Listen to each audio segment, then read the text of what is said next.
Bom dia, igreja. Feliz sábado a todos. É um prazer novamente estarmos aqui na igreja do aeroporto, né? A irmã Fátima havia me convidado ano passado e nos convidou mais uma vez para estarmos aqui compartilhando com os irmãos a palavra de Deus. Amém? Eu acho que na outra vez que eu vim, acho que não tinha esse púlpito, não? É outro, né? Eu estou vendo que ele é mais alto, né? Mais bonito. No Zé Volta a gente também está querendo comprar um púlpito novo, que o nosso é muito pequenininho. Não dá para a gente pôr aqui as coisas, né? Irmãos,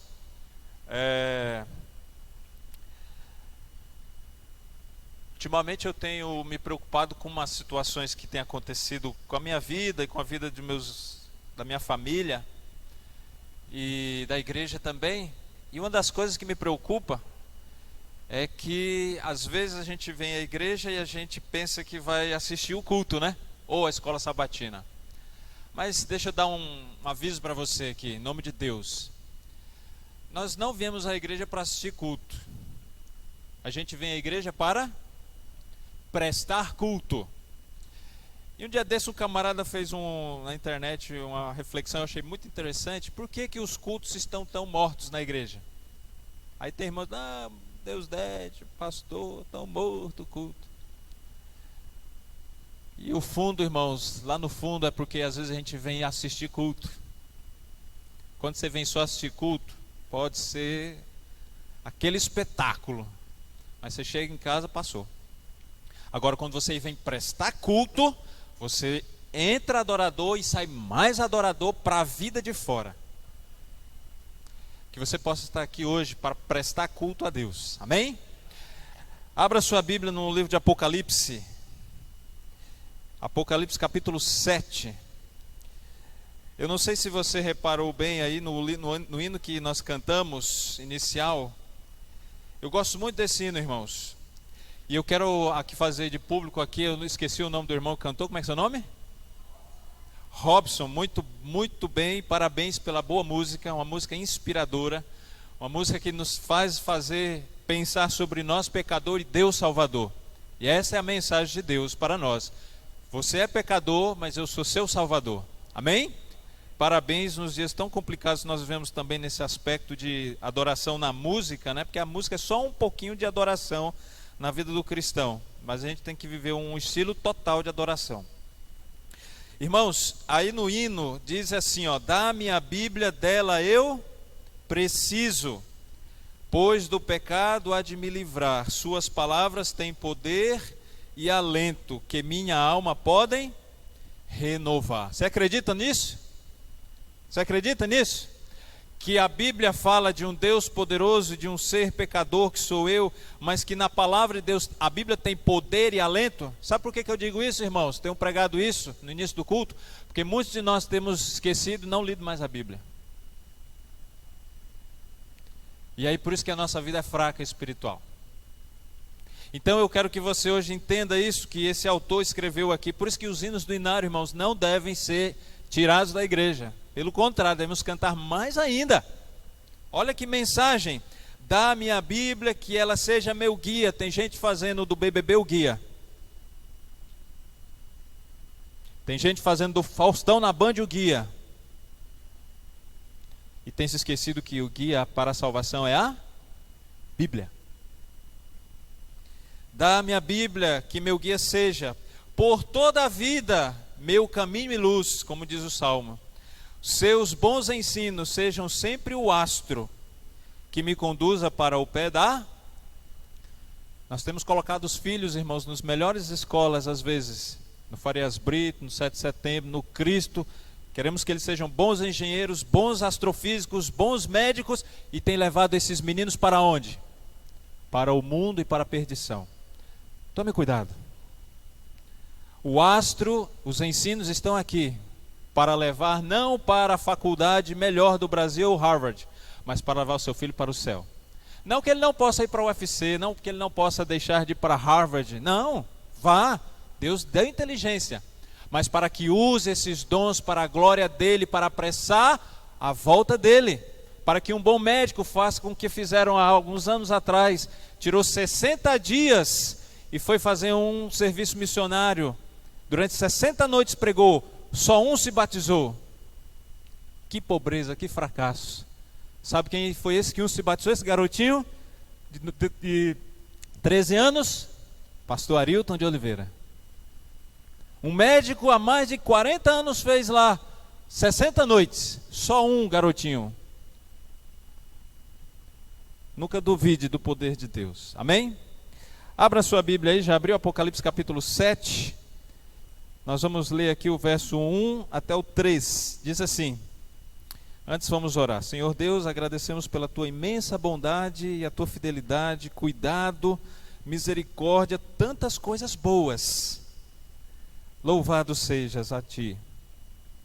Agora que o Senhor nos fale também, fale a mim também, e fale aos irmãos queridos, que a tua palavra traga alento, bondade, amor, juízo, advertência para nos salvar desse mundo. Nesse momento, a voz de um ser humano vai ser ouvida nessas caixas de som nos ouvidos, mas que seja verdadeiramente o teu Espírito Santo que mova os corações nesta manhã. Prega para nós, é o que nós pedimos, em nome de Jesus, amém. Diz assim, capítulo 7, verso 1. Depois disto vi 4 anjos em pé nos 4 cantos da terra, conservando seguros os 4 ventos da terra, para que nenhum vento soprasse sobre a terra, nem sobre o mar, nem sobre a árvore alguma. Vi outro anjo que subia do nascente do sol, tendo o selo do Deus vivo, e clamou em grande voz aos 4 anjos, aqueles aos quais fora dado fazer dano à terra e o mar, dizendo: não danifiqueis nem a terra, nem o mar, nem as árvores, até selarmos na fronte os servos do nosso. Isso aqui é o que, irmãos? Uma promessa. Agora volte a sua Bíblia, algumas páginas. Segunda carta de Pedro, capítulo 3, verso 9. Segunda carta de Pedro, capítulo 3, no verso 9, diz assim. Vamos ler a Bíblia hoje, tá?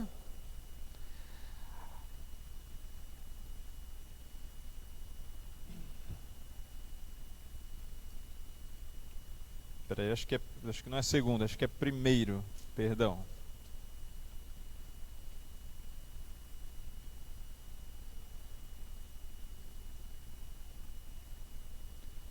Deixa eu ver aqui, eu anotei direitinho, eu acho que eu me equivoquei.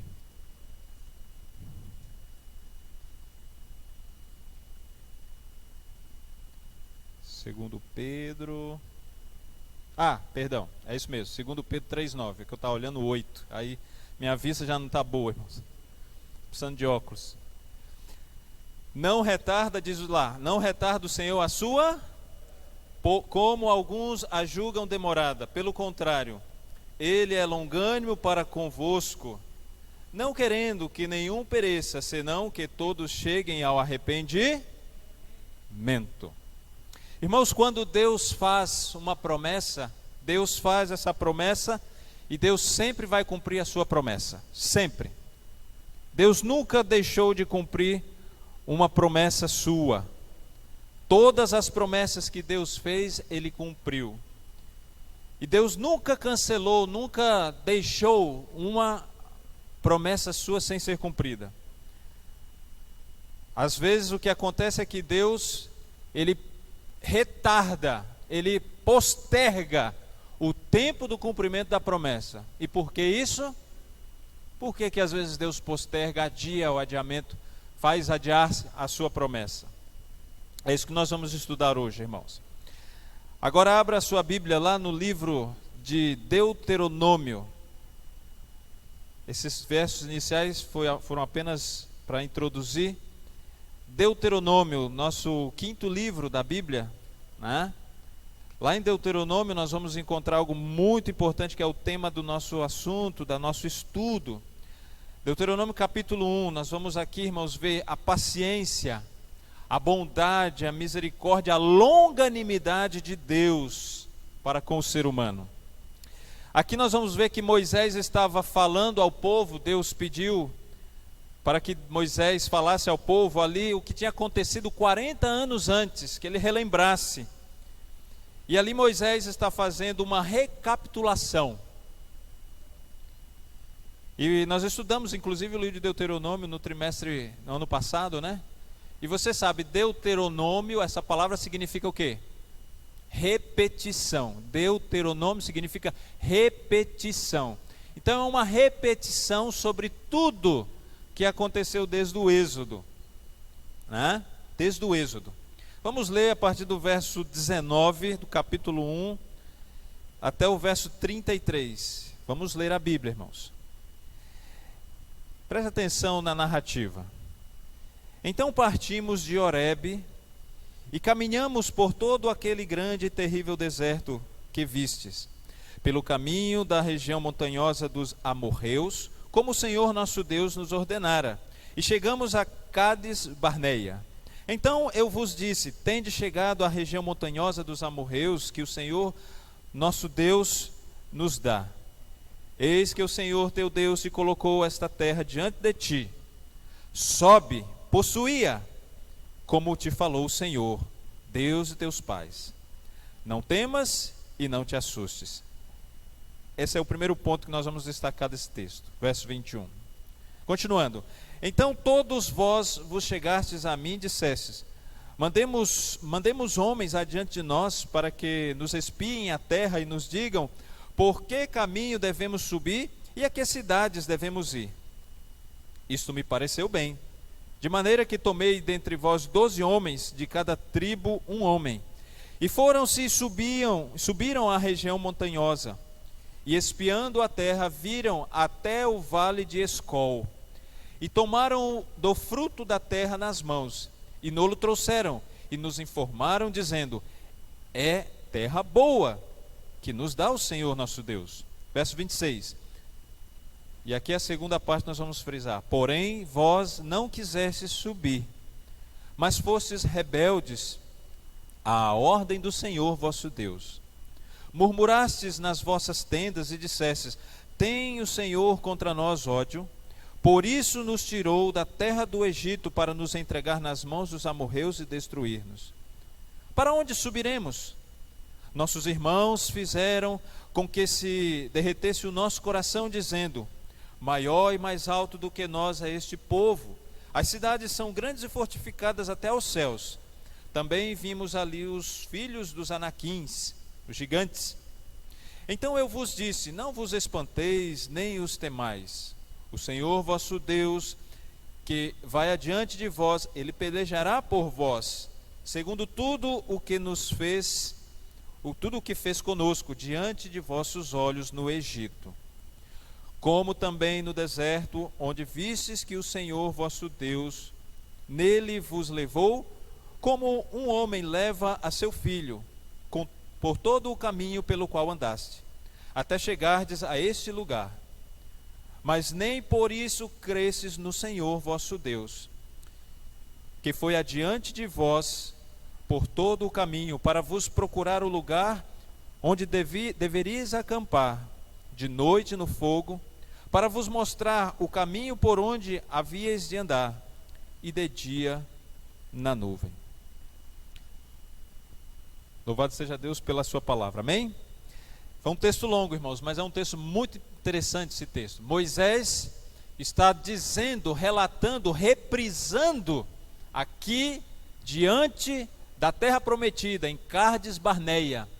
Era o lugar, era a fronteira. Ali era a fronteira aonde, ali para diante eles iriam começar a entrar nas cidades e na terra de Canaã de modo geral.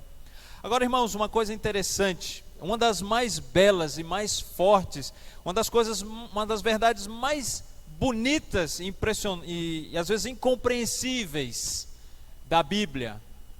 Escute isso.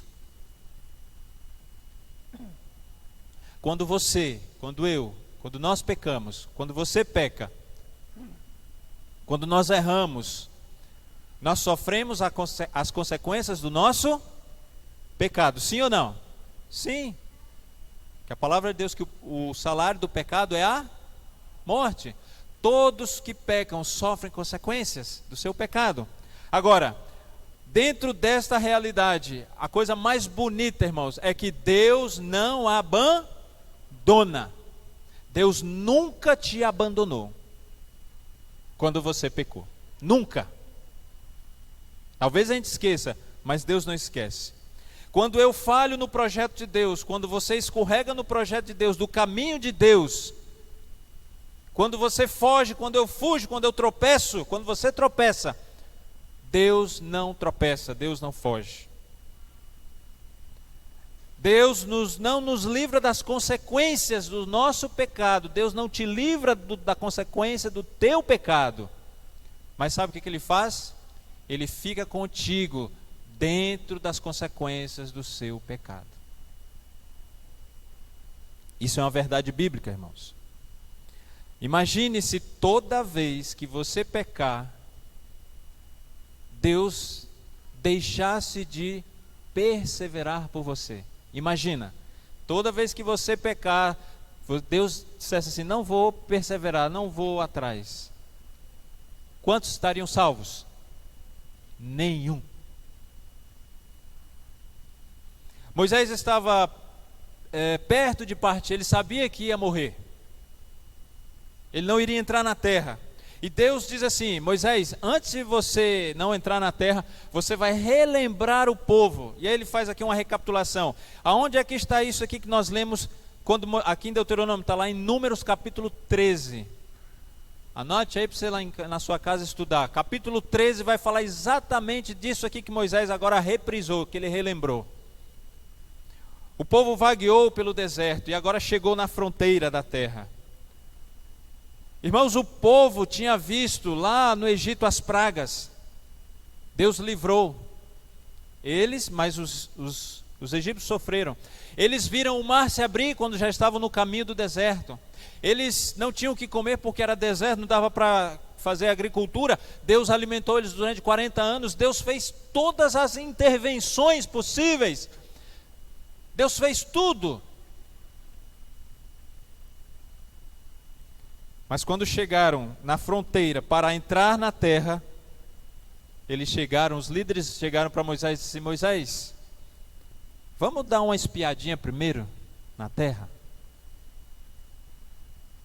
Precisava, irmãos? Eu pergunto, precisava eles espiarem a terra? Sim ou não? Não. Mas, irmãos, por que é que eles foram?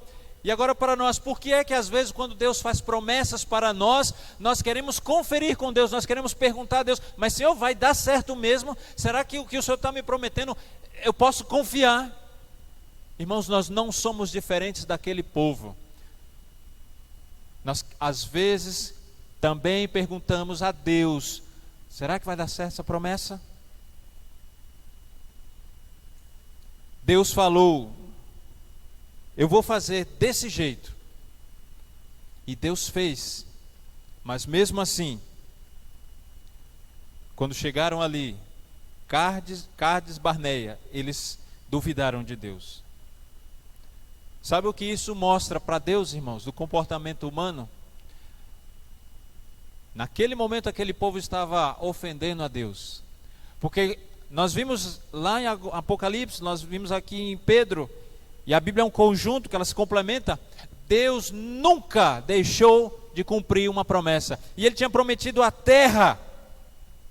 Se Deus falou que iria dar a terra, é porque Ele vai dar a terra. Mas os homens duvidaram. Deus é paciente, irmãos. E ali na tenda da consagração, da congregação, Moisés disse: Senhor, eles estão pedindo para ir lá, dar uma olhada antes.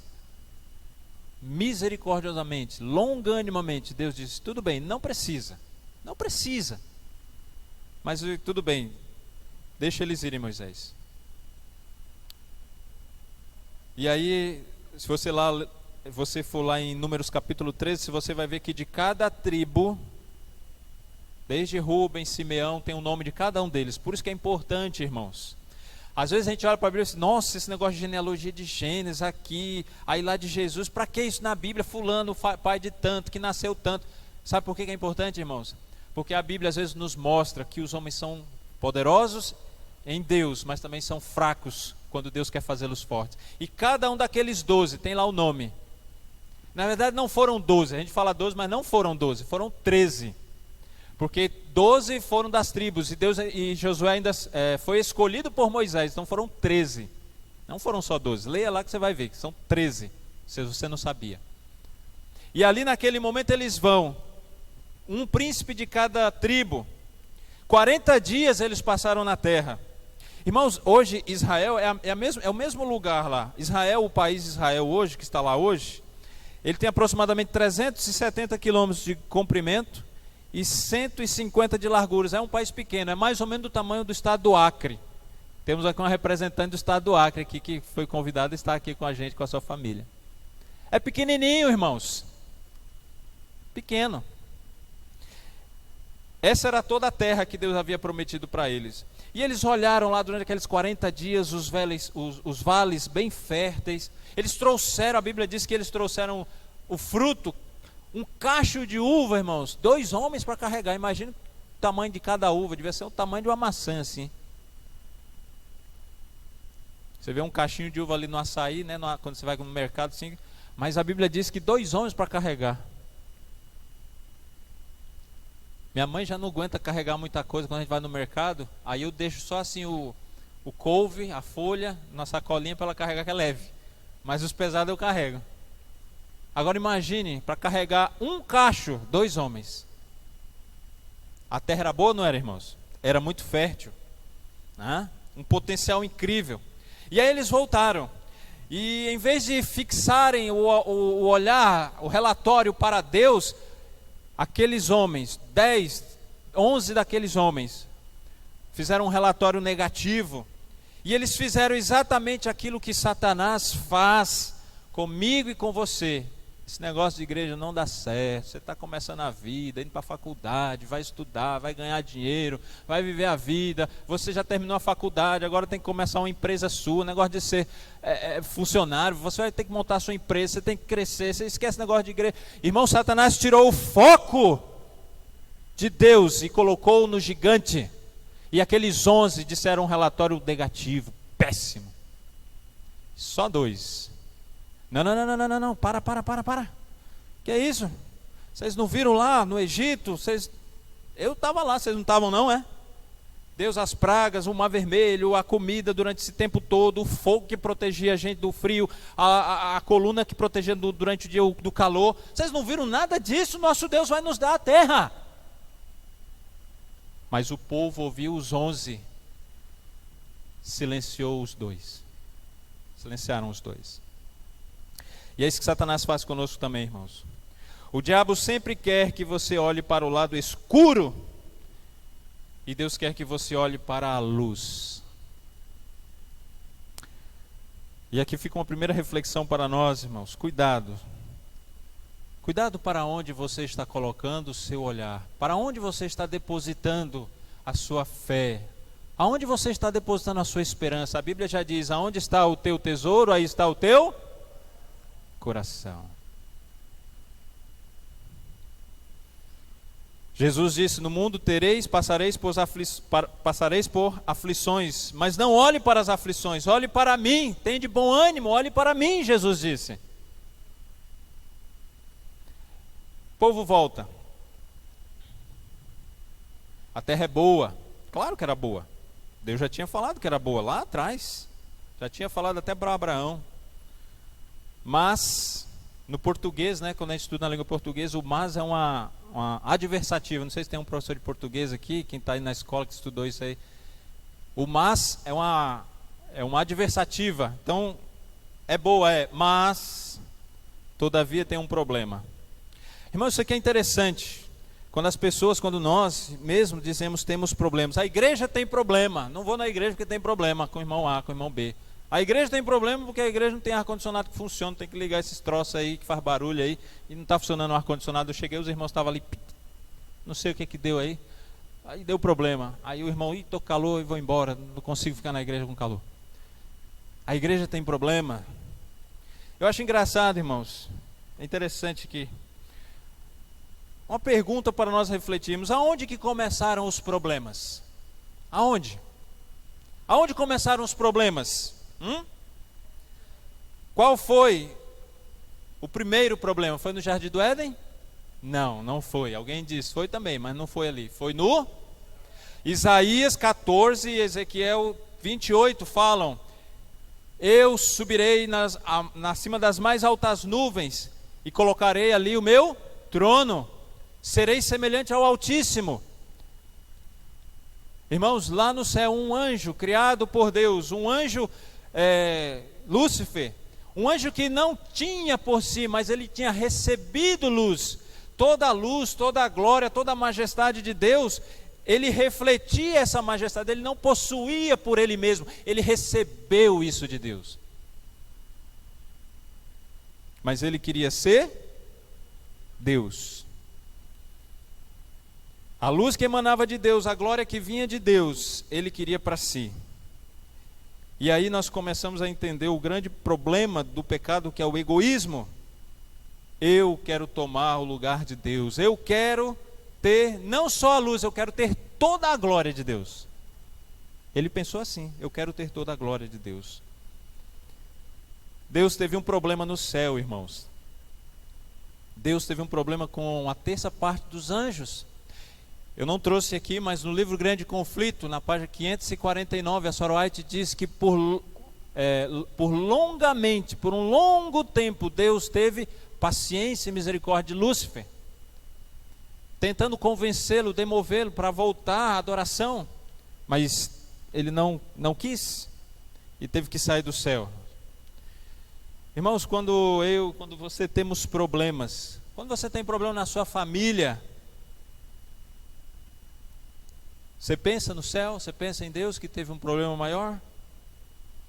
Deus teve esse problema com 1/3 dos anjos. Esse problema se estabeleceu aqui na terra, veio para cá.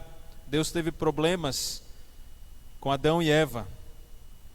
Agora o interessante, irmãos, o bonito dessa situação aqui é o seguinte: que quando Jesus, inclusive alguém colocou isso recentemente na internet, eu achei muito, muito próprio.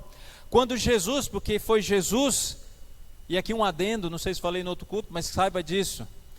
Desde que Adão pecou, nunca Deus o Pai teve contato com o ser humano, nunca. Toda vez que você lê de Gênesis, capítulo 4, em 3 em diante, ali da queda, até Apocalipse, sempre é Jesus o Filho. Deus o Filho, Jesus o Filho. Sempre é esse, quando aqui nós lemos em Deuteronômio, não era Deus o Pai, era Jesus. Com Abraão era Jesus, com todas as passagens da Bíblia, de Isaías, de Jeremias, todas as passagens do Velho Testamento que falam o Senhor Deus, o Senhor Todo-Poderoso, é Jesus, saiba disso. Então quando Jesus ali se apresenta no Éden, ele diz assim, ele faz uma pergunta interessante: Adão, aonde és? Irmão, isso é muito interessante. Jesus, ele poderia ter perguntado: Adão, o que você fez? Mas ele não fez essa pergunta. Ele fez: Adão, onde você está? Onde vocês estão? Porque eu sei o que vocês fizeram, mas eu quero tirar vocês daí. Eu sei que vocês pecaram. Irmãos, olha a pergunta de Deus. Se você nunca parou para pensar, pare. Ele, quando você peca, Deus, ele não diz o que você fez. Ele diz assim: o que você está fazendo aí que não correu para mim ainda? Porque eu estou de braços abertos. Não importa o que você fez. E essa é uma frase comum nos sermões do pastor Bulhon, não é mesmo? Ele sempre diz assim, no final dos sermões, ele sempre diz assim: não importa o que você fez, Deus te ama. Você é a coisa mais linda que Deus tem nessa vida. E é verdade, irmãos.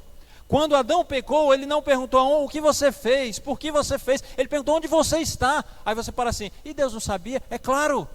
Mas para um pecador que quer se salvar, ele tem que reconhecer que é pecador e precisa de Deus.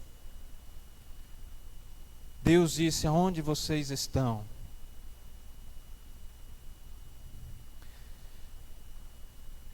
Apesar de eu e de você ter pecado, termos falhado, Deus diz: eu não vou te abandonar. Eu não vou te abandonar. Agora leia capítulo 2, verso 7 de Deuteronômio. É só esse verso.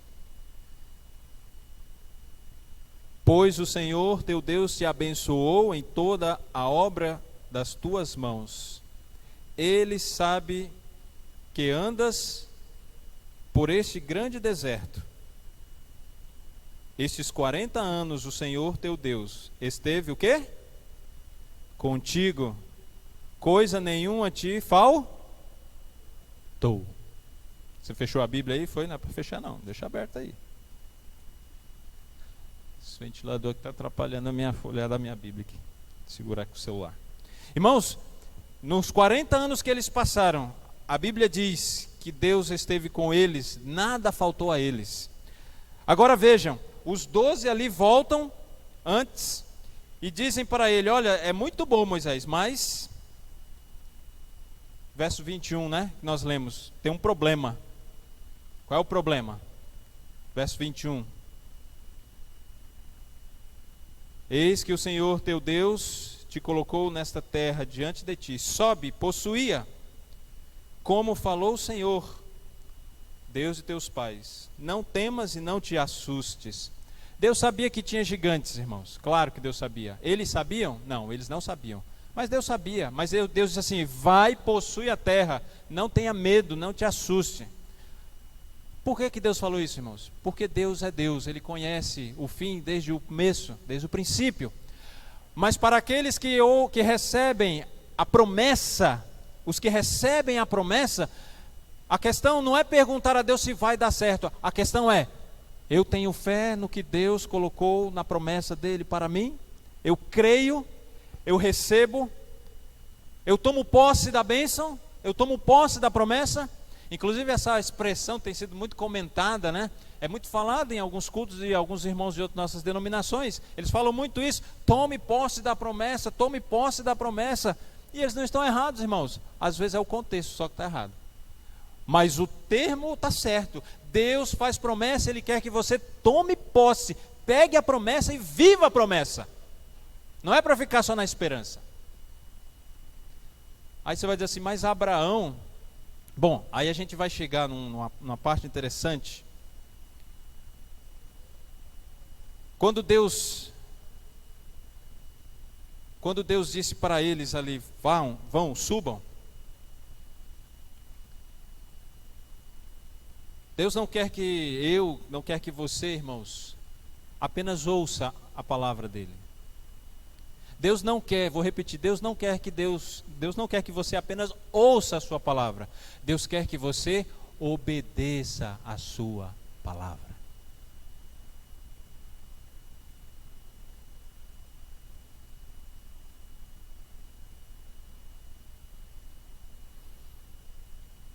Ouvir é bom, o apóstolo Paulo diz que a fé vem pelo ouvir, o ouvir da palavra de Deus. Mas ele mesmo diz também aos Colossenses, aos irmãos lá em Colossenses, em todas as cartas a gente encontra referência de Paulo dizendo: sede meus imitadores, crescei na graça.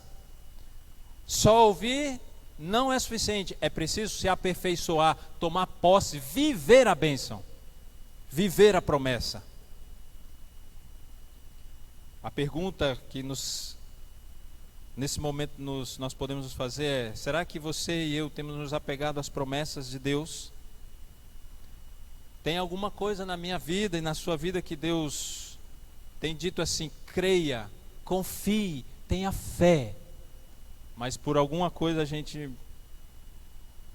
Será, Deus? Será?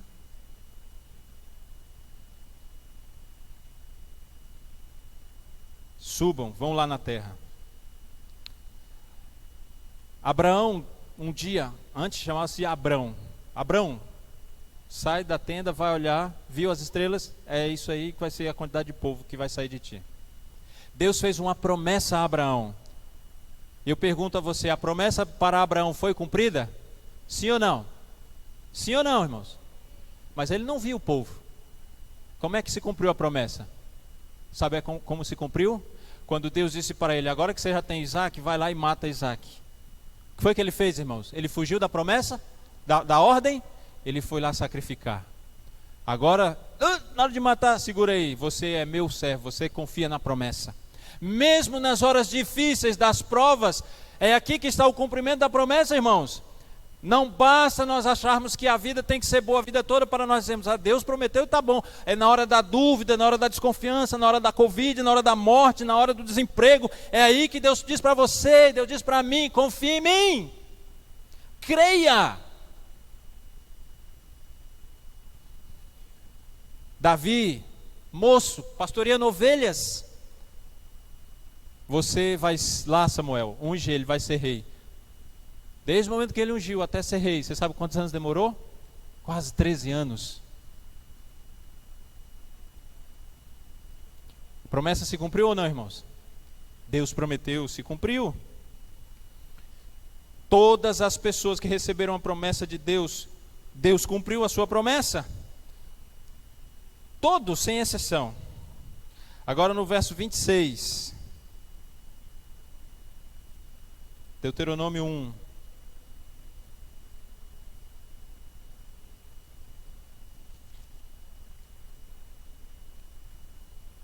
Para onde subiremos?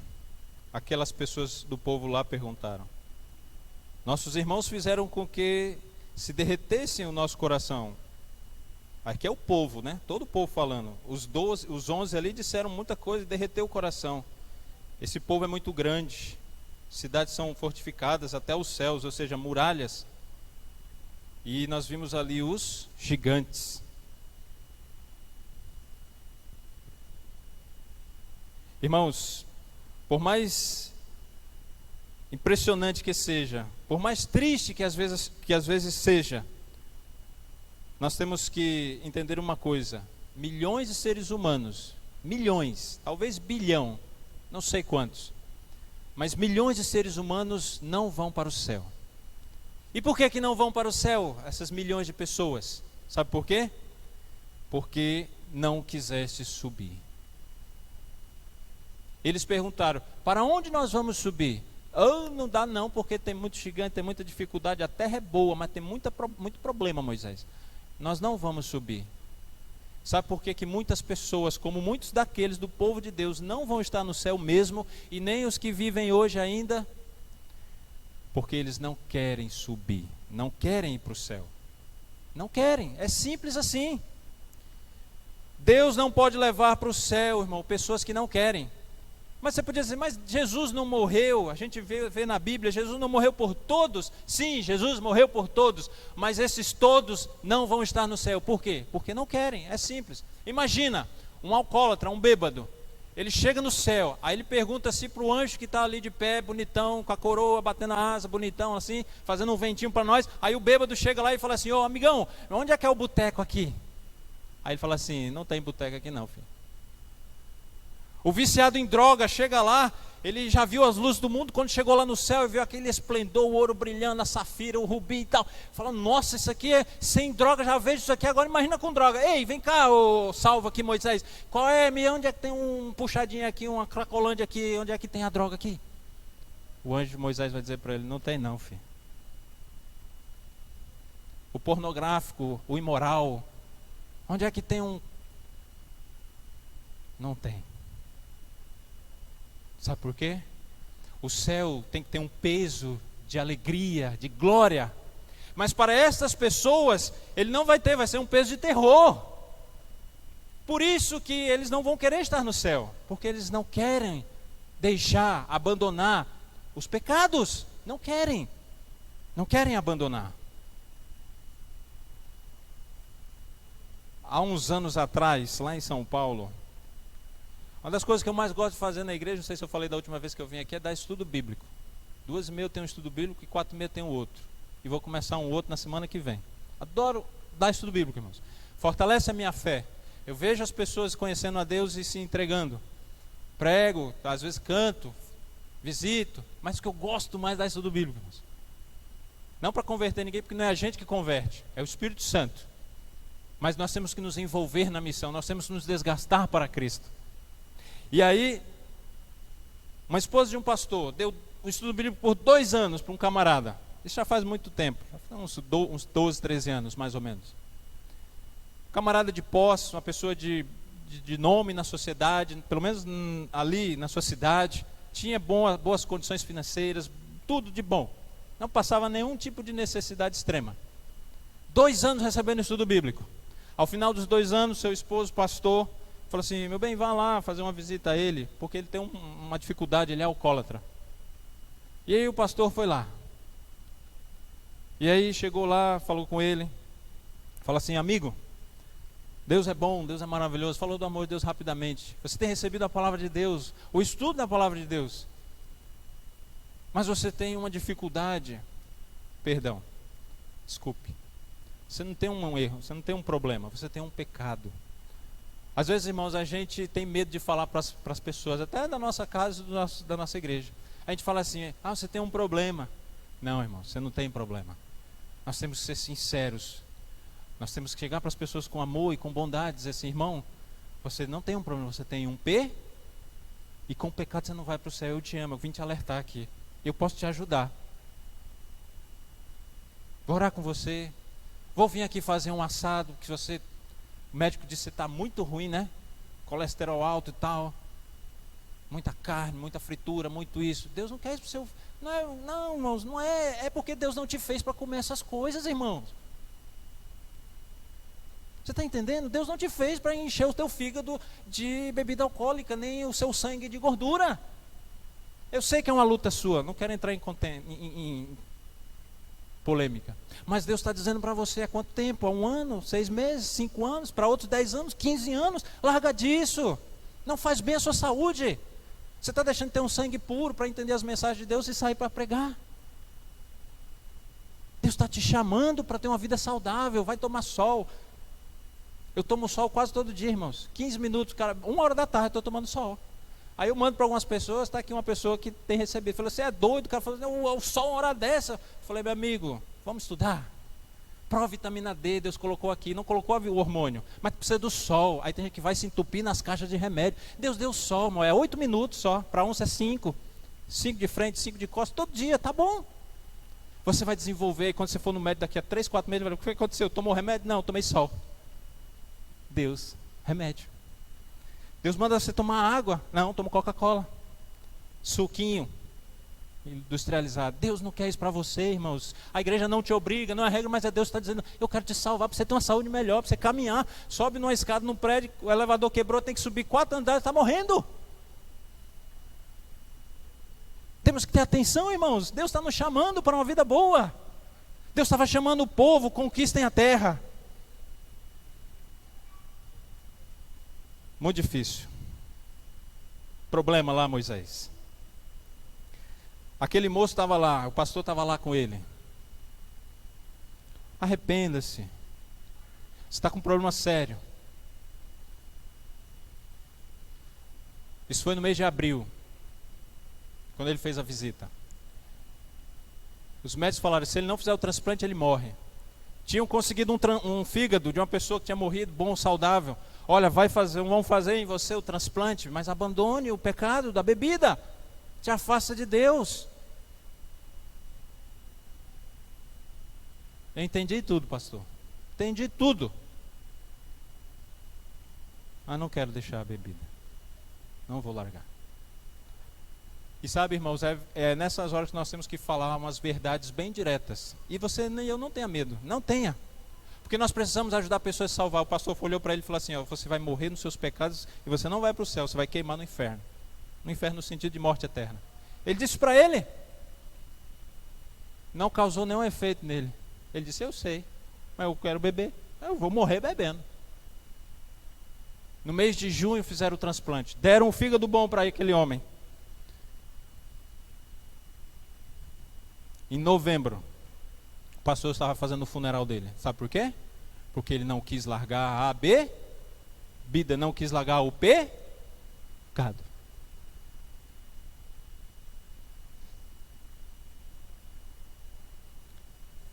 O povo não quis. O relatório foi muito ruim, disseram eles. Não dá para ir, Moisés. Vamos voltar. E aí o pior, irmãos. Eles disseram assim: você trouxe a gente aqui para morrer com os amorreus, era melhor a gente ter ficado aonde? No Egito.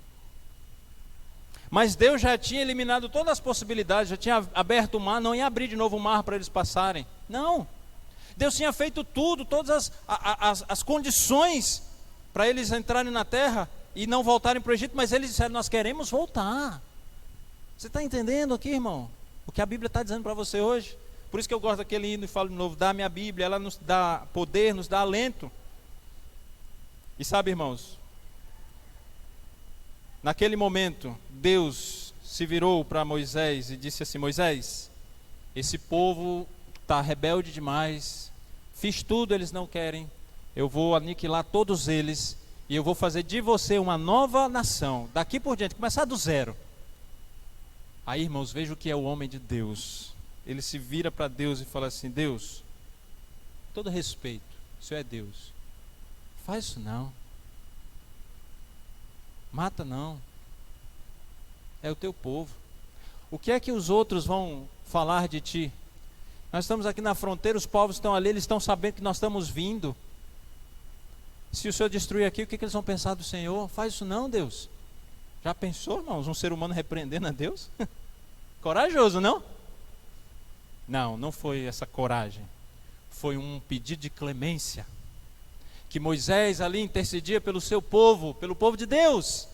E ele disse: Senhor, não faça isso, porque se você fizer, o teu nome vai ficar desacreditado. Irmãos, da mesma maneira como Deus lida com o ser humano, lidou com o ser humano no passado, Ele lida conosco hoje. Deus é impressionante, irmãos. E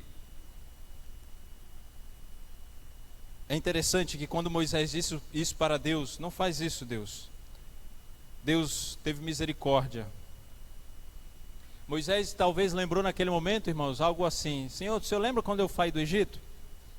Eu passei 40 anos no deserto, o Senhor esperando por mim, para mim apagar as coisas do Egito, apagar a cultura, a idolatria, tudo do Egito. O Senhor esperou 40 anos. Senhor, espera mais 40 anos por eles. E sabe o que aconteceu, irmãos? Deus esperou 40 anos por Moisés, na beira ali da entrada. Vou destruir Moisés. Não, não destrói, Deus. Intercede. Deus, irmãos, dá 40 anos. Tudo bem, Moisés, eles não vão entrar, mas eles vão ficar peregrinando. Eles vão colher a consequência do seu pecado. Qual era o pecado aqui, irmãos? Qual era? Descrença. Isso ofende a Deus, irmãos. Descrença, não crer no que Deus diz na sua palavra para você, isso ofende a Deus, isso é um pecado. Escute isso, preste muita atenção. Descrer de Deus e não obedecê-lo é um pecado. Nenhum daqueles que estavam ali entraram, senão Caleb e Josué. Depois você vai ver lá em Josué que eles conquistam a terra e eles entram. Só eles. Os outros todos, milhares, todos morreram no deserto. Mas sabe o que é impressionante, irmãos? Que ali no deserto, a Bíblia diz que Deus atendeu a intervenção de Moisés, e eles passaram mais 40 anos. Deus não cancelou a sua promessa, Deus apenas retardou, no sentido de prolongar o tempo. E outros, os filhos deles, a outra geração é que entrou. Você não diz amém?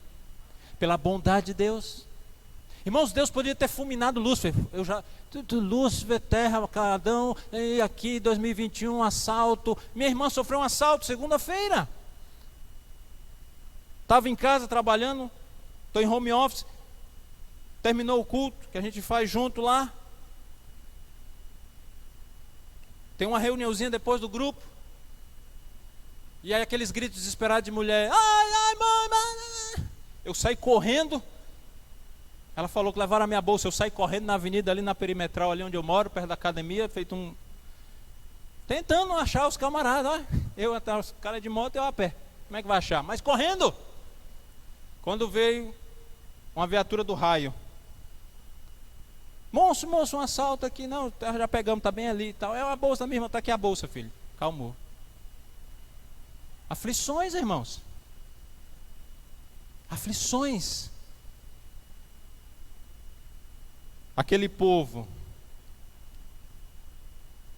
ficou no deserto, mas Deus ficou com eles. Deus esteve com a minha irmã protegendo a sua vida. Quantas vezes Deus já protegeu você? Deus te livrou. Físico, um problema financeiro. E às vezes também você vai pensar, não, mas não me livrou, aconteceu. Eu também já fui assaltado e não recuperei. O problema não está no recuperar ou não, irmãos.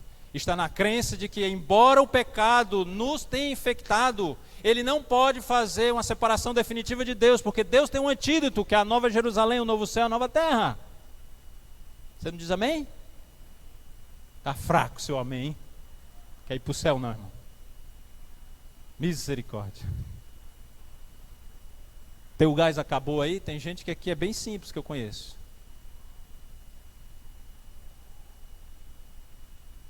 Não deu para pagar a faculdade esse mês, ficou devendo?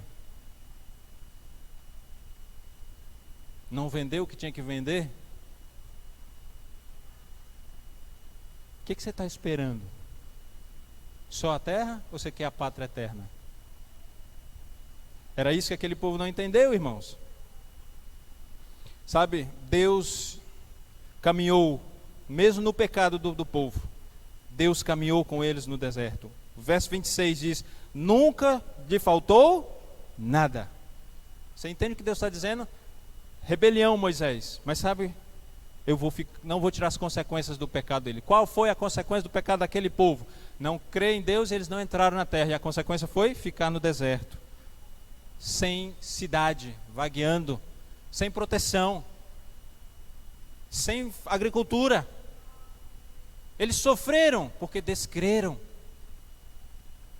Sabe, irmãos, Deus não cancelou a sua promessa para aquele povo, ele só retardou por um tempo. Em breve Jesus, irmãos, voltará. Agora é conosco.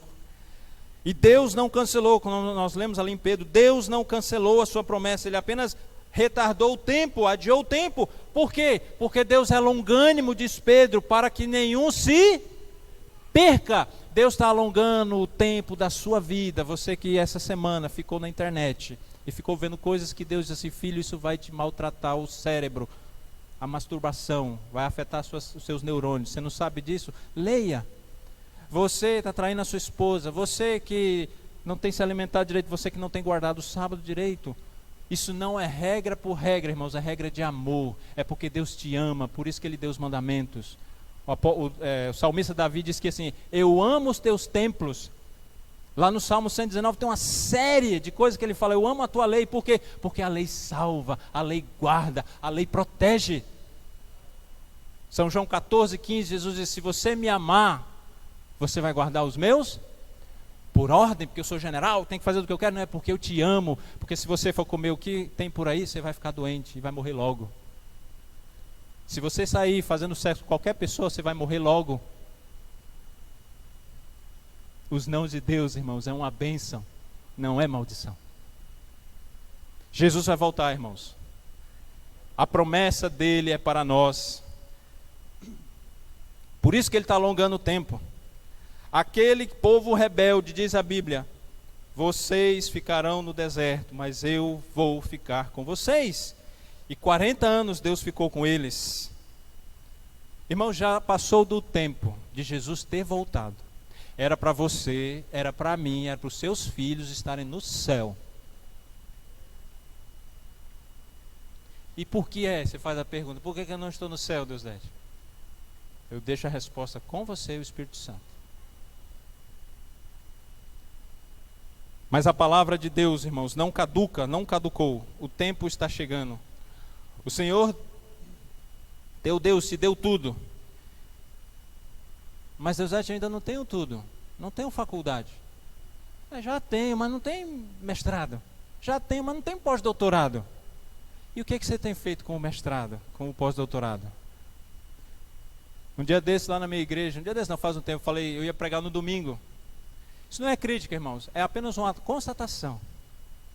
Eu não critico a minha igreja, pelo contrário, eu amo a igreja. Irmã, domingo que vem eu vou pregar, a senhora pode se preparar para fazer uma oração ali na frente? Irmão, eu vi o semblante dela mudou. Eu só não peguei aqui no peito dela porque não ia pegar, né? Para sentir o coração assim, né? Mas deu para ver. Irmão, não estou preparado para orar. E quer ir para o céu como?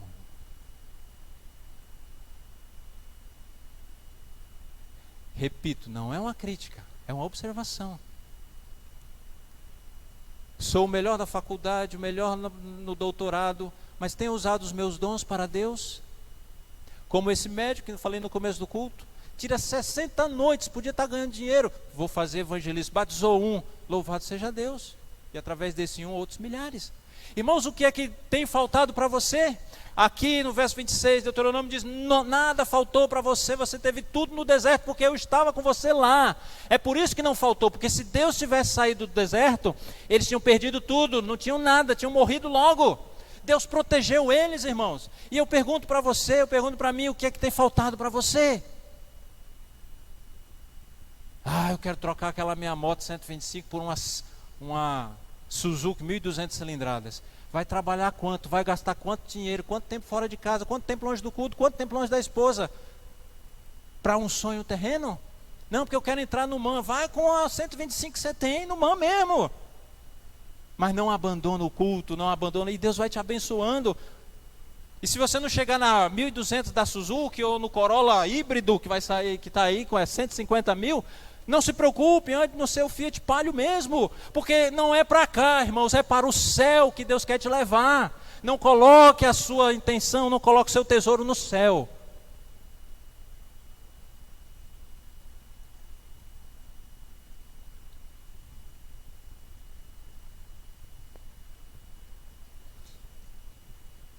Como anda a sua vida? Como anda a sua caminhada com Deus? Quanto tempo você tem dedicado a Deus? O que realmente, irmãos, falta para que esse mundo de pecado termine? O que falta para você cruzar o Jordão? O que falta para eu chegar lá na terra? E eu quero terminar contando eu sei que o tempo está avançado, mas desculpe, mas eu não gosto de cortar sermão. Quero contar uma experiência real de um amigo. Nascido numa família de descendentes alemães, lá em Santa Catarina. 8 filhos. 1985. Um daqueles 8 filhos se apostatou. Nascido num berço cristão, mãe piedosa, mãe cristã. Mas o pai tinha alguns problemas. Tinha problema com a bebida, se afastou de Deus. Mas a mãe ali, orientando os filhos. 8 irmãos, e um deles disse assim, isso aqui não é para mim. Onde eles moravam era uma boa propriedade, eles tinham um bom lugar, mas tinha muita gente. Ele falou, não vai dar para todo mundo quando a gente crescer aqui, não vai dar, deixa eu ir embora. E ele saiu de casa. Abandonou os princípios, deixou Deus, deixou a igreja. E foi viver a vida, porque ele entendia que religião, igreja, sábado, isso não combinava com ganhar dinheiro, não combinava. 19 anos, e na sua infantilidade, na sua imaturidade, ele achou que era melhor ganhar dinheiro e depois ele via se Deus e a religião era importante. Nascido no lar adventista. Foi embora, chegou em Florianópolis. Ele só tinha lidado com cavalo, com boi, na fazenda ali na roça. Ele foi estudar, foi fazer um cursinho pré-vestibular, né? Que tem aqui também, todo lugar tem. 1985. Só que ele era da roça, tinha feito a escola lá na roça, mais simples. Aí chegou lá em Florianópolis, química. Aí o professor lá, fórmula e tal, e aula, e pré-vestibular você sabe, eu já fiz, viu? Não é igual na escola, o cara chega lá, o professor, gente, apostila, naquela época, né? Hoje também ainda é, mas hoje é no tablet, tal, apostila tal, ele vai descarregando conteúdo e passa o exercício. Se você estivesse dormindo, tá nem aí. Química, física, o negócio não entrava. Aí um dia, andando na rua lá, ele passou numa rua, ouviu um pessoal, 1, 2, 3, 4, tal, em frente ao exército. Um grupo de soldados marchando, cantando, correndo e tal. Ele falou, é isso aí que eu vou fazer. Eu não sei se ainda é, mas lá atrás, quando eu também eu não servi o exército, mas era assim que funcionava. Talvez alguns aqui saibam. Quando você era da roça, Se não fosse para a guerra, como foi na Segunda Guerra, mas se no país está em paz, quem é da roça não se alista. O exército só pega os da cidade. Por quê? Arrimo de família, precisa trabalhar, o filho, então o exército não pegava. Mas como ele veio, ele mudou o registro dele, e aí ele falou assim, eu quero servir, eu quero ir para o exército. Aí ele conseguiu e entrou no exército. Conseguiu. E aí, caminhando ali pelo exército, chegou lá um dia, 19 anos, deram para ele ali o uniforme, deram para ele um fuzil, deram para ele as coisas, os apetrechos do soldado. Fevereiro, ele entrou no exército, 1985. Foi chamado para ir para a infantaria. É aquele grupo do exército que você vai, é o primeiro. É o que é o fronte, né? E aí ele foi. Cheio de alegria, cheio de força, é isso que eu quero fazer carreira militar, eu quero ir, quero caminhar, ótimo. Um dia, no alojamento, assim que ele tinha chegado, fazia só uma semana,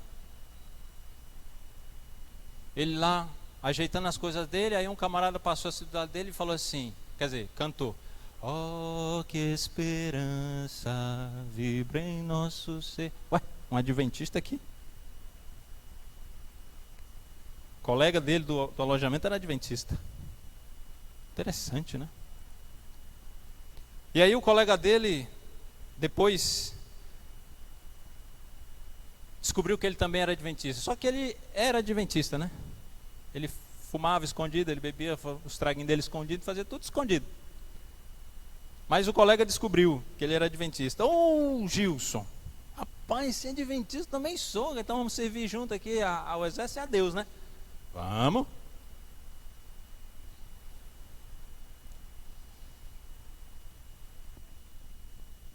Foram chamados para ir lá na sala do capitão. Aquela primeira semana. Perdão. 3 meses depois. Maio. Abril, melhor dizendo. E aí o capitão chegou lá, isso era continência, o capitão e tudo mais. E aí quando eles se apresentaram, o soldado 501 e o Gilson, soldado 049. O capitão falou para eles assim, gente, nós vamos começar um treinamento aqui. E nós estamos aqui dando as ordens para que vocês possam começar a entender aqui que nós vamos começar um treinamento especial. É aquele treinamento de selva que ia acontecer no mês seguinte, no mês de maio. E aí o soldado 501, que era o adventista, falou assim, capitão, nós somos adventistas, nós guardamos o saldo. E começou a pregar para ele. Aí o capitão falou, para aí, psst, aqui é exército, não é igreja. Prisão, 2 dias. Você é louco, cara.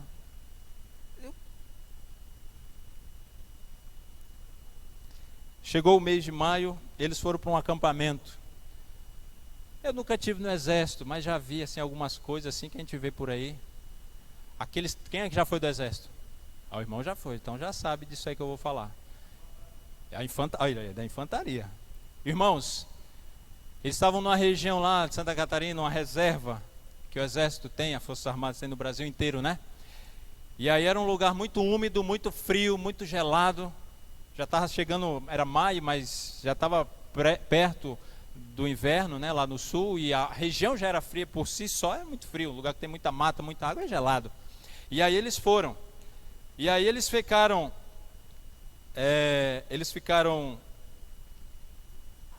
numa, não é água, não sei como é que chama, ele falou que era uma lama, água e lama.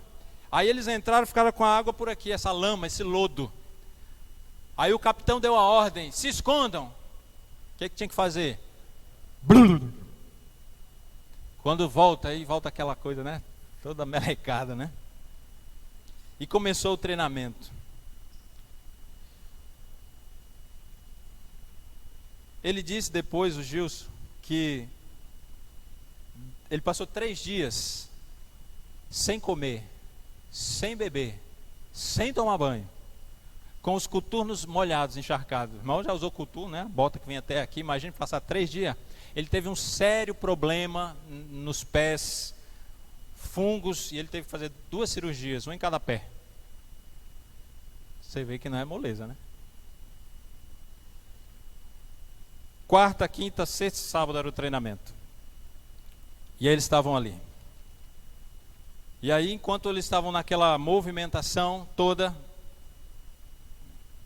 terminaram aquele exercício, era na quinta-feira à noite. Um dos comandantes falou assim: vem cá, Gilson, queremos falar contigo. Sim, senhor. Nós vimos o seu desempenho aqui na quarta e ontem. Você vai sair daqui, você vai fazer o CFC, que é o curso de formação de cabos. E depois você vai para a ESA, a Escola de Sargento das Armas. Você é muito bom, moço, muito bom soldado. Nesses poucos meses a gente já viu. Tudo que eu queria, ele disse. Queria fazer carreira militar. E aí ele se animou. Sexta-feira continua o treinamento. E eles estão lá no treinamento e de repente alguém toca aqui no ombro dele assim e fala assim: Gilson, o pôr do sol tá bonito. Jesus está esperando pela gente. Ele disse que ele se virou para aquele moço e falou assim: olha, você tem falado para mim. Aí ele falou ali algumas coisas, pregou para ele, né? Cara, eu não quero, falou algumas coisas que eu não quero. Olha, sai do meu pé, me deixa, eu não quero. Eu vim para cá para fazer carreira, você está me atrapalhando. E aí falou lá uns palavrões. E daí aquele moço só falou uma coisa para ele. Ele fez uma pergunta para o Gilson, disse assim: Gilson, você teme a Deus? E aquela pergunta ficou na cabeça do Gilson. Eu temo a Deus? O Espírito Santo começou a trabalhar na mente dele, começou a falar, aquela noite. E enquanto eles estavam ali, à noite, naquele momento, do pôr do sol, entardecendo, ele falou assim: realmente, Deus é importante.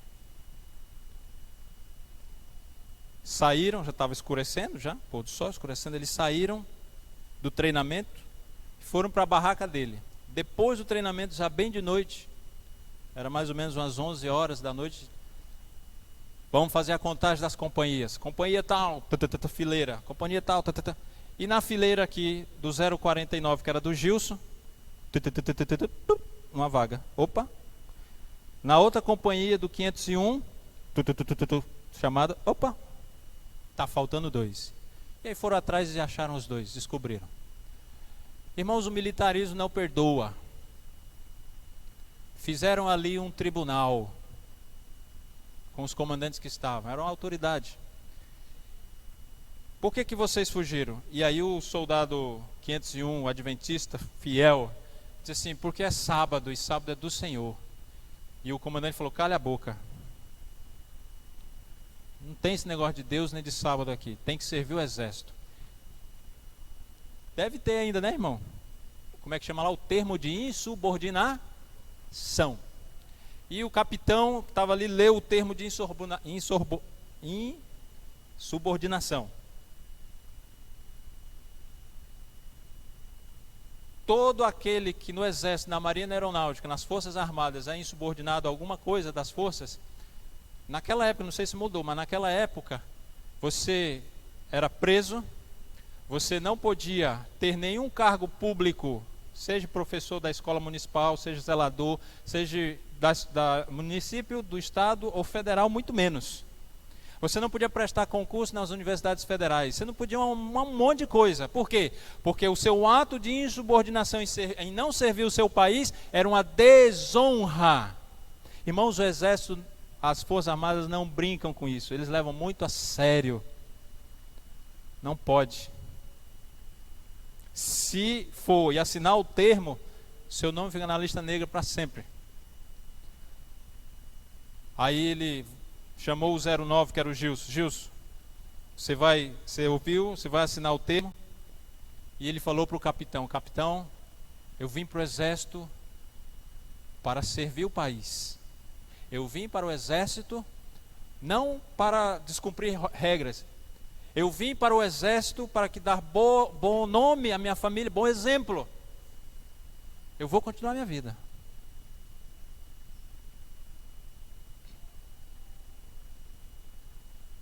Pode sair. Ficou lá no cantinho, deram a arma de volta para eles, que tinham tirado as armas, né? 501. Nas horas do sábado é importante, é obrigatório fazer o serviço militar. Você vai cumprir ou vai fugir? E aquele moço recitou o que está lá em Pedro: mais importa obedecer a Deus do que aos. Assinou o termo. Fora. Irmãos, o Gilson fala: por que é que ele fez isso? Ele ficou pensando, o adventista. Não sou adventista. Aí o camarada fala de Deus. Agora realmente Deus. Aí na hora da pressão maior, não, vou voltar. É um vai e vem, irmãos, que desagrada a Deus. Mas mesmo assim, Deus não abandona. A história não terminou aí. Aquele moço foi preso, saiu dali algemado. O 501.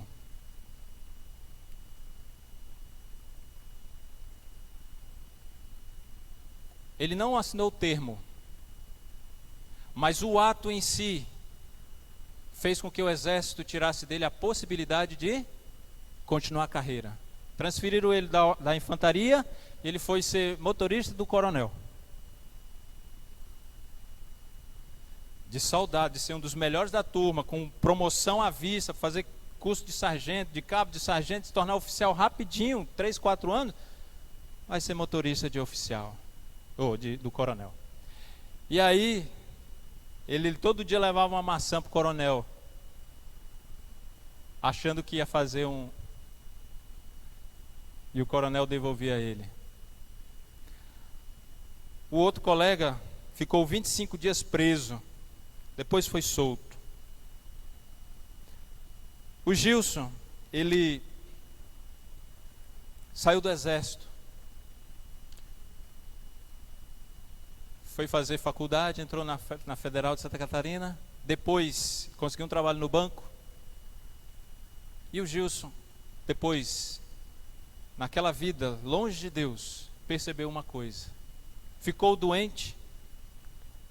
Fez uma série de exames, como eu fiz um dia desse aí, o médico pediu 35 exames, só não pediu do osso da testa, porque acho que não dá nada aqui, né? Mas o resto ele pediu tudo. Ele fez um monte de exames. Não dá nada, Gilson, o médico disse para ele, não dá.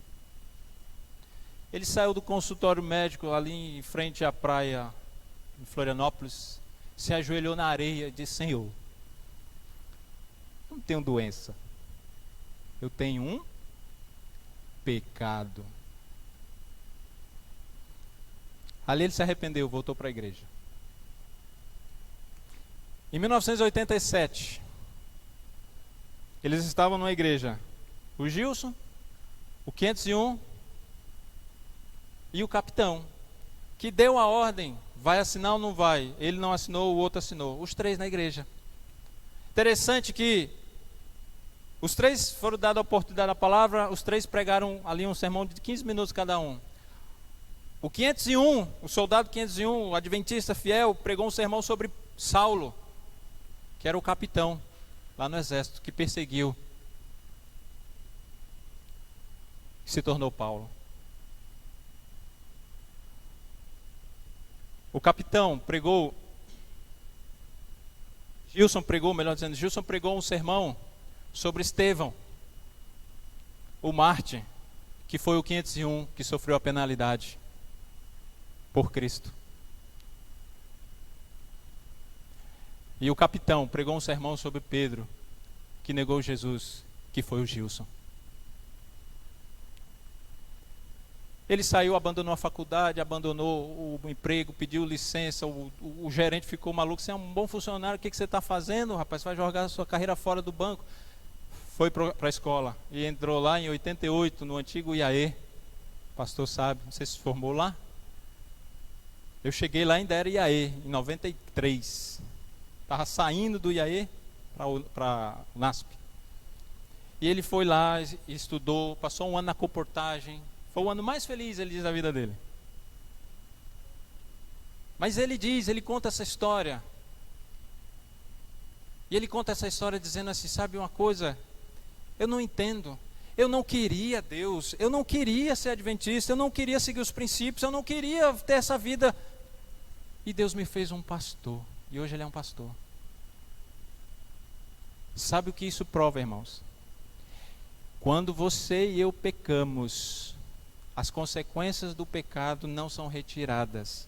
Mas em meio às consequências, Deus nunca te abandona. Deus nunca abandonou o justo. Irmãos, hoje Deus também está falando para nós. Você tem pecado, eu podia te largar. Mas se Deus larga de nós, irmãos, todos estamos perdidos. Quantos aqui são pais? Se eu ver as mãos. Muitos. Quando o seu filho erra, quando o seu filho, uma queda assim terrível, um problema sério, o que você faz? Às vezes dá uma chicotada, né, pastor, também, é preciso. A disciplina. Está lá no Apocalipse. Eu repreendo e castigo quantos? Mas é uma repreensão para te chamar, porque ele te ama. E quando você, na sua casa, disciplina seu filho, tem que fazer, e aqui fica uma coisinha, irmãos. Antes de ontem, uma irmã me convidou para pregar. Irmão, prega um sermão de família. Aí eu falei, eu já pensei, eu vou falar da disciplina. Falei, não, irmão. Mas nós temos que disciplinar os filhos, irmãos. Disciplina faz parte da formação. E Deus faz isso. E quando o seu filho erra, quando já errou, você castigou, você disciplinou. Mas eu pergunto, você deixou de amar? Deixou? É nesse momento que você ama até mais. Sabe quando Davi pecou? Qual foi o momento da vida de Davi que Deus mais o amou? Quando ele saiu de Jerusalém, descalço, coberto, um capuz assim, com medo do Absalão, seu filho. Meu pai é um frouxo, não sabe mais governar. Vou tomar o reino dele. E ele saiu com um exército pequenininho. Ele falou, eu vou conseguir tomar o reino do meu pai. E Davi, para não ter um banho de sangue em Jerusalém, falou assim, Jobe disse, vamos aqui, nosso exército deve ver grande. Ele falou, não. Vamos fugir. Ele subiu o Monte das Oliveiras descalço. Um rei descalço, cobrindo o rosto. A senhora White diz, lá no Espírito de Profecia, que foi o momento em que Deus mais amou a Davi e que ele sentiu. Foi quando ele percebeu as consequências do seu pecado, mas ele se voltou para o Senhor. E eu pergunto, irmãos, para concluir, para onde você tem se virado quando você está em pecado?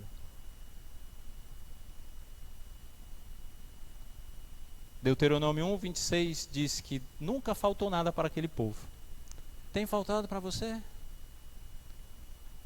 Deus te ama, irmãos, e Ele tem pressa de voltar.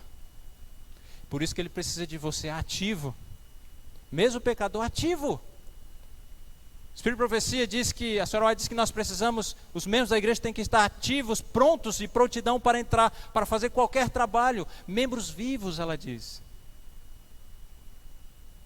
Testemunhos seletos. Sabe, queridos, hoje você veio à igreja para cultuar. Você tem que ir para casa, ou ir para a praça hoje, ou distribuir livro, ou fazer uma visita, ou dar um estudo bíblico, seja o que for, trabalho de Deus, vá na certeza que a promessa de Deus é para você, e Deus vai dar essa bênção. Nós vamos cantar um hino agora, do Inário, 359. Ele fala assim, irmão, dia a dia, porque é assim, irmãos, todo dia tem batalha. O não crente, o descrente, o ímpio, ele não tem batalha espiritual. Mas para você que vai começar de novo a escola, é porque vai fechar talvez de novo, né? Mas você já passou por isso. Sábado à noite, Ontem eu estava falando com uma pessoa e eu falei, mandei um feliz sábado. Ela não é adventista, ela falou sábado, ela escreveu no WhatsApp, sábado, interrogação. Eu falei, é sábado. É do pôr do sol a pôr do sol. Ela falou, não entendi. Eu falei, eu te explico depois. Sabe, irmãos? É todo dia, vou ou não vou para a aula? Abro esse negócio aqui na internet para ver um negócio aqui ou não abro? É o conflito que Paulo diz lá em Gálatas. É dia a dia, irmãos. Vamos cantar esse hino? Pode colocar aí na tela aí, pode soltar.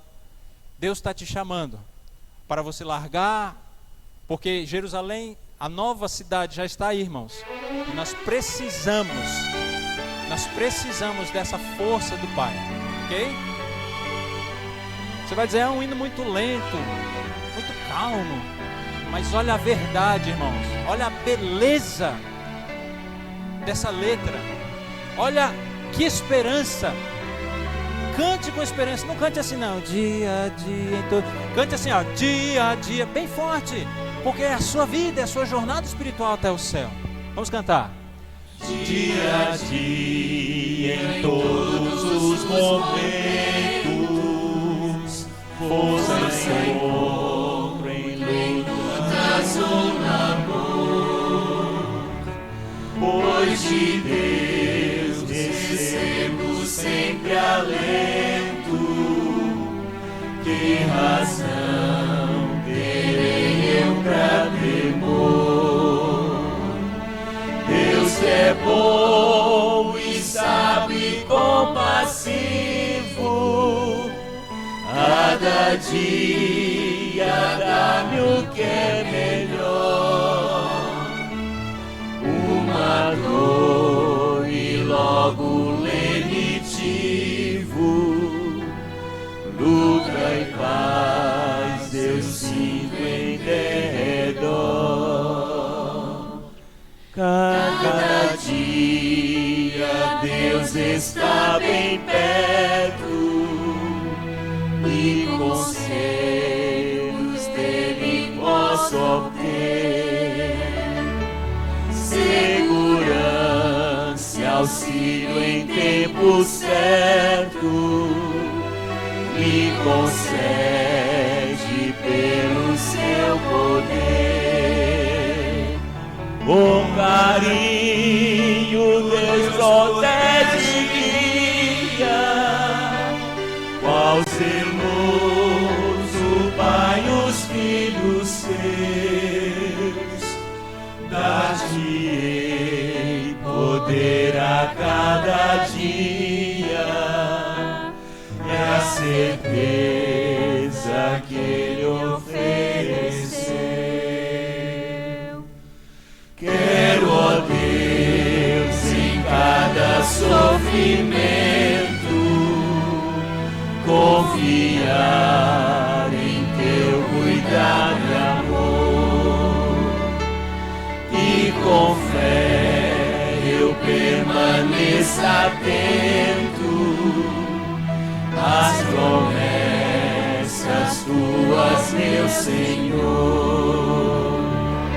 E que eu possa em lutas, dores, trevas aceitar, ó Deus, de tua mão, um a um, os dias que me entregas nesta minha peregrinação. O soldado 501 também é um pastor hoje, como Gilson. E o capitão também é adventista, por causa do testemunho de um fiel. Estamos sendo fiéis ao ponto de o testemunho chamar a atenção do ímpio e dizer, eu quero esse Deus, que você queira isso. Mas não é que ninguém tem gente que já tem sim aqui. Às vezes eu brinco, às vezes assim, né? Alguns falam em algumas igrejas, o pastor está aqui, irmãos, nós precisamos ser, não, irmãos, nós já somos, só não somos do jeito que Deus quer ainda. Alguns realmente não são, mas muitos daqui já estão buscando a Deus, fazendo culto, buscando essa vida de peregrinação à luta. A gente precisa de mais, para que o derramamento final do Espírito Santo aí vai ser um negócio, irmãos. E essa semana, esse sermão aqui eu quero encerrar com o tema o verso da Escola Sabatina, Hebreus 4, 9. Irmãos, profeticamente nós estamos em Cades Barneia, na fronteira não da terrestre, mas da celestial Canaã. E olha o que a lição nos fala, por isso que a lição é importante, irmãos, é a doutrinação diária. Portanto, resta um repouso para o povo. Irmãos, Deus tem um repouso para você. E não é aqui, é no céu. Feche seus olhos. Senhor Deus, o Senhor conhece a cada vida, a cada coração, a cada ser humano que aqui está, desde a criancinha menor de peito, quem sabe, até o mais idoso. O Senhor sabe a nossa caminhada. Alguns começaram do berço, outros começaram no meio, a jornada espiritual. Os que começaram do berço, como o Gilson, se afastou. Alguns que estão aqui talvez tenham se afastado e voltaram. Alguns nunca largaram, mas tem a murmuração, está difícil a vida. Já perdi 2 vezes o emprego por causa do sábado, não vou deixar passar esse. E sabe, confessamos a Ti, Senhor, em meio a essas lutas, essas provas, essa peregrinação sofrida, se nós formos sinceros, vamos reconhecer que o Senhor nunca nos abandonou. Então nesse momento, Senhor, nós só pedimos a Ti que o Senhor inunde o nosso ser com a promessa, a maior delas, da esperança de Jesus, desse descanso que Ele prometeu. Mas somos pecadores ainda. Mas que queiramos, Senhor, não construir para a terra apenas, não fazer papéis nas paredes, não ter mais filhos e não ter mais só para a terra. Que tenhamos isso, mas para abrir a nossa carteira e fazer um lanche, comprar livros, doar, tirar tempo no Caleb para servir a Ti, porque somos muito bons no que fazemos, mas às vezes não temos feito aquilo que o Senhor nos deu para a Tua obra. Ajuda-nos, Senhor, a nos desgastar, como fizeram todos os apóstolos e foram até a morte, como fez Roberto Rabelo, como fez Léo e Jesse Hallowell na Amazônia, saindo da sua terra, boa na América, para os rios da Amazônia, picadas de inseto, perigos de naufrágios. Mas eles seguiam o que o apóstolo Paulo disse a Timóteo: Timóteo, fala em tempo e fora de tempo, e cumpre o teu ministério cabalmente. Senhor, o Senhor tem um ministério para todos nós aqui. Não é o pastor André apenas, não é o presidente, pastor Otávio, não são os anciãos, são todos. O Senhor precisa de todos nós. O Senhor não nos deu uma luz para esconder debaixo de uma candeia, mas o Senhor nos deu a luz para possamos viver a luz e espalhar a luz, a alegria aos outros, e os outros virem e dizer: minha vida é uma desgraça, eu vou para a bebida, eu vou para a droga, mas eu fico com essa porcaria depois. E você não, vizinho, você canta, você ora, você faz culto, você não tem muito problema no lar, você ganha pouco, mas tem a casa, não deve, eu ganho muito e estou uma desgraça. Vem cá, amigo, deixa eu te apresentar Jesus.